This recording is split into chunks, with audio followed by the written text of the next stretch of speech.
আমাৰ পুৱা 10 বজাত এখন আনুষ্ঠানিক সভা হ'ল। এই সভাত আমাৰ দিহানাম ভাগৰ শুভ উদ্বোধন কৰিলে আমাৰ গোলাঘাটৰ জ্যেষ্ঠ সাংবাদিক দীপেন দত্ত ডাঙৰীয়া।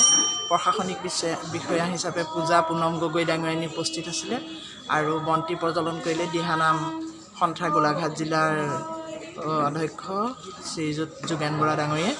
আৰু আমাৰ এতিয়ালৈকে দিহানামৰ প্ৰায় 8টা দলে অংশগ্ৰহণ কৰিলে আৰু কীৰ্তন পাঠত প্ৰায় 15গৰাকী প্ৰতিযোগীয়ে অংশগ্ৰহণ কৰিলে। এতিয়া প্ৰতিযোগিতা চলাই আছে আৰু বিচাৰক হিচাপে আমি 3জনক আমন্ত্ৰণ কৰি আনিছোঁ, শ্ৰীযুত জিতু পূজাৰী, শ্ৰীযুত প্ৰফেচৰ বৰা আৰু শ্ৰীযুতা নিৰুনাথ ডাঙৰীয়া। এই কেইগৰাকী আৰু আমাৰ দাতাসকলে আমাৰ এই বঁটাখিনি প্ৰদান কৰিছে।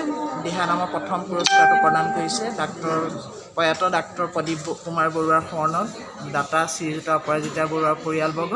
দ্বিতীয় পুৰস্কাৰটো প্ৰদান কৰিছে নন্দলাল দুৱৰাৰ সোঁৱৰণত তেখেতৰ দাতা পৰিয়ালৰ শ্ৰীযুতা জুমি দুৱৰা আৰু পৰিয়ালবৰ্গ। তৃতীয় পুৰস্কাৰটো প্ৰয়াত ডক্টৰ তপন চন্দ্ৰ ভূঞাৰ সোঁৱৰণত দাতা শ্ৰীযুতা মিতালী ভূঞাৰ পৰিয়ালবৰ্গ। আৰু কীৰ্তন পাঠৰ প্ৰথম পুৰস্কাৰটো আগবঢ়াইছে প্ৰয়াত প্ৰফুল্লি শইকীয়াৰ সোঁৱৰণত পৰিয়ালবৰ্গই। দ্বিতীয় পুৰস্কাৰটো আগবঢ়াইছে প্ৰয়াত মিনতী চলিহাৰ সোঁৱৰণত মালবিকা চলিহাই।